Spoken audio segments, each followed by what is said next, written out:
bienvenue dans cette première vidéo. Dans celle-ci, nous allons aborder le matériel nécessaire de base et les différents types de tissus.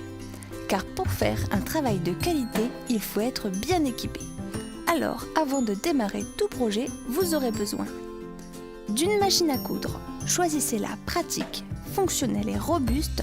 Préférez la manuelle qu'électronique pour commencer. Le papier calque, qu'il soit quadrillé ou non, il vous servira pour tous vos patronnages. 2 règles seront aussi nécessaires. Une rigide pour tracer droit et 1 mètre ruban pour prendre toutes les mesures. Les incontournables aiguilles percées, elles vous seront indispensables pour toutes vos finitions. Les épingles à petite ou grosse tête, elles vous suivront du patron jusqu'à l'assemblage final. Et enfin les aiguilles de la machine à coudre, celles-ci sont à changer en fonction du type de tissu choisi. Vous aurez ensuite besoin de fil. Prenez-le de qualité car de lui dépendra la facilité d'utilisation de la machine et le rendu final de votre projet. Optez pour les marques françaises ou allemandes en 100% coton. Attention, un fil pelucheux est à proscrire. Plus le fil est lisse et net, plus vos points le seront aussi. Prévoyez aussi des canettes vides que vous remplirez du fil de votre bobine. Nous verrons comment procéder dans la prochaine vidéo. Plusieurs paires de ciseaux sont aussi à avoir. Premièrement, les ciseaux de couturier. Prenez-les de qualité, ils permettront ainsi de faire des découpes nettes sans arracher le tissu. Attention, ne coupez que du tissu avec, auquel cas la lame sera émoussée et ils seront bons à être changés. Ayez aussi des ciseaux classiques, ceux-ci serviront à couper le papier, le carton et toute matière autre que le tissu. Et enfin, les ciseaux de finition. Ils sont faciles et rapides à prendre en main, ce qui les rend pratiques pour couper les fils et pour cranter le tissu. Vous aurez ensuite besoin de craie pour copier le patron ou marquer votre tissu. Ne lésinez pas sur la qualité, car une craie médiocre ne marquera pas. Sachez toutefois que l'on trouve en mercerie des crayons comme ici sur la gauche. Ils sont certes plus pratiques, mais souvent moins efficaces. Un tournevis est aussi indispensable.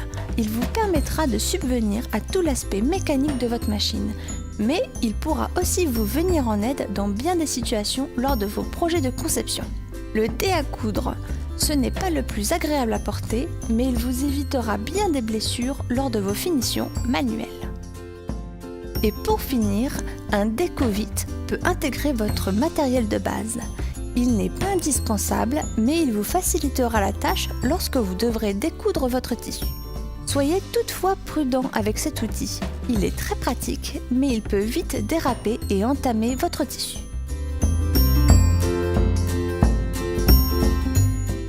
Vous voici équipé pour bien démarrer. Maintenant que vous savez quoi acheter comme fourniture, vous voici face au choix du tissu. Que ce soit sur internet ou en magasin, le choix est illimité et on s'y perd souvent au début. Voici donc un récapitulatif des matières principales et leur utilisation respective. Commençons par les cotons. Le coton brut peut être uni ou à motif. Attention, il n'est pas extensible, il se prête tout de même à grand nombre de projets. Le jacquard, c'est un coton généralement lourd sur lequel sont brodés des motifs. On l'utilise principalement pour l'ameublement. La double gaze, aussi appelée lange, c'est un tissu très léger apprécié pour les vêtements d'été ou de bébé. Le coton enduit est un coton recouvert d'une couche de polyuréthane. Cela lui assure une très bonne imperméabilité. Vous pourrez l'utiliser pour vos accessoires ayant contact avec l'extérieur. La broderie anglaise, un indémodable tissu brodé. Il est léger, agréable à porter et raffiné. Utilisez-le pour les vêtements comme pour l'ameublement. Et enfin, le plumetis. C'est un coton léger brodé de petits points. Les vêtements d'été lui correspondent très bien.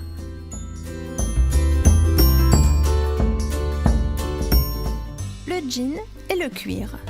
Le jean, appelé denim, est déjà bien connu de nos armoires. C'est un tissu épais à trame renforcée, ce qui lui confère une très bonne résistance à l'usure.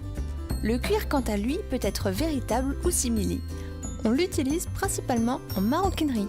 Veuillez noter que pour ces 2 matières, il vous faudra veiller à l'aiguille de votre machine et en prendre une adaptée. L'éponge et le nid d'abeille. Tous deux sont des tissus très absorbants. L'éponge est simplement plus lourde et le nid d'abeille sèche plus vite. Ils auront tous deux les mêmes usages, tels que par exemple les serviettes de bain et peignoirs. Bien que nous pouvons doubler les vêtements avec bon nombre de tissus, les plus utilisés sont le satin et le matelassé. Ce premier est une matière fluide et glissante, ce qui le rend agréable à porter. Le second est du coton doublé avec de la ouate. Il est souvent utilisé pour l'intérieur des manteaux. La crêpe, c'est un tissu fluide et agréable à porter pour tout type de vêtements. C'est sa texture gaufrée qui lui a donné ce nom. Le tissu tailleur, il est reconnaissable parmi mille avec ses carreaux noirs et blancs. Il apportera un caractère classique à vos tenues de bureau. Le lin, une matière naturelle et respirante qui se décline aujourd'hui en de multiples teintes et épaisseurs. Attention, le 100% lin se froisse très facilement. Le jersey, c'est le tissu extensible par excellence. Il est l'allié parfait de vos t-shirts ou jogging. Le sweat, c'est un jersey doublé et épais. Son côté molletonné le rendra très agréable à porter. La maille jersey est une imitation de la laine. Elle ne gratte pas et est tout aussi chaude. Utilisez-la pour vous confectionner un joli pull. Le polaire, il est le tissu de l'hiver. Pas cher et facile à travailler, il vous rendra bien des services pour des confections rapides. La suédine, c'est une jolie imitation du daim.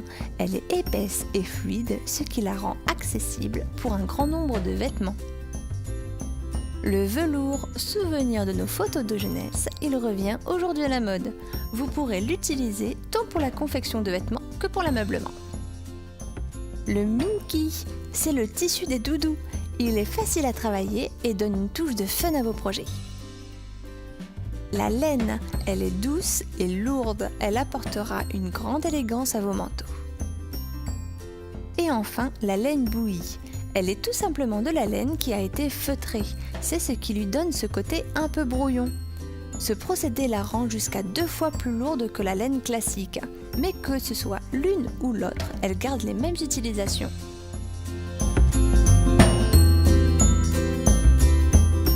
La dentelle, tissu brodé, raffiné et élégant, il ornera à merveille vos vêtements ou vos conceptions de lingerie.